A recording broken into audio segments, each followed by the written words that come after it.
Part 1 showed how Jews lost the Promised Land by disobeying God. Not that they couldn't live there, they just lost exclusive rights to it. Yet many people think it's their land because of their historical connection with it.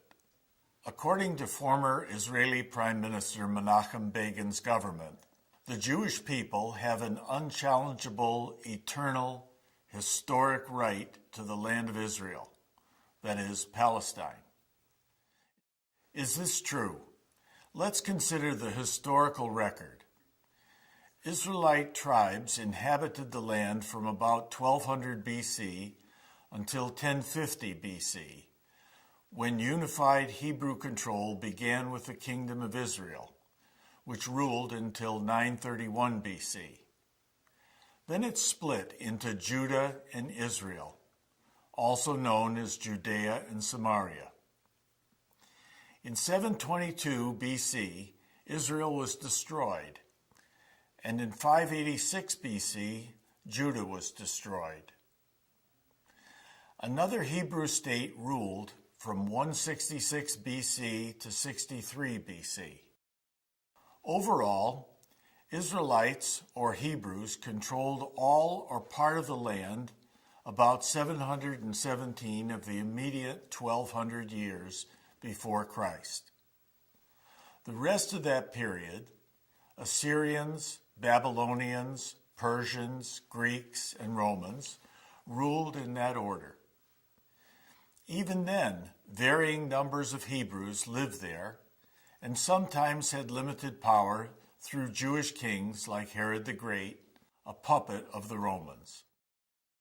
Thus, Jews formed deep roots in the land in the first millennium BC. Remnants of this include the Temple Mount, Judaism's holiest site, where their second temple stood, and the Western Wall, where today's Jews gather to pray. Rome ruled the land from 63 BC to 313 AD, but didn't colonize it. In 4 BC, Jesus was born and Christianity took root there. It also had older roots there, for Jesus was a descendant of King David and Abraham. Like Judaism, Christianity left footprints, including Jesus' birthplace in Bethlehem and Calvary, where he was crucified. The Christian Byzantines took over the land in 342 AD, and the Christian population swelled. For 312 years, the Byzantines grew Christianity's presence, building the Church of the Nativity at the place where Jesus was born, and the Church of the Holy Sepulchre, Christianity's holiest site, over the place where he died. In 636 AD, Muslim descendants of Ishmael, Abraham's first son, took the land from the Christian Byzantines. Except for about 100 years when the Crusaders reestablished Christian control, Muslims ruled for the following 12 centuries. They too put down deep roots, especially in Jerusalem, which they called Al-Quds. Over the rock where the Prophet Muhammad ascended to heaven, they erected the dome of the rock. Nearby, they constructed Al-Aqsa Mosque. Together, these are one of Islam's holiest sites. In conclusion, Jews, Christians, and Muslims all have deep ties to the land. Jews ruled about 717 years, if you include the Israelite tribes.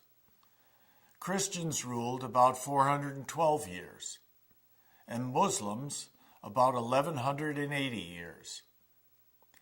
Is the Jews' claim superior because they were there first? Actually, they weren't. Canaanites held sway before them.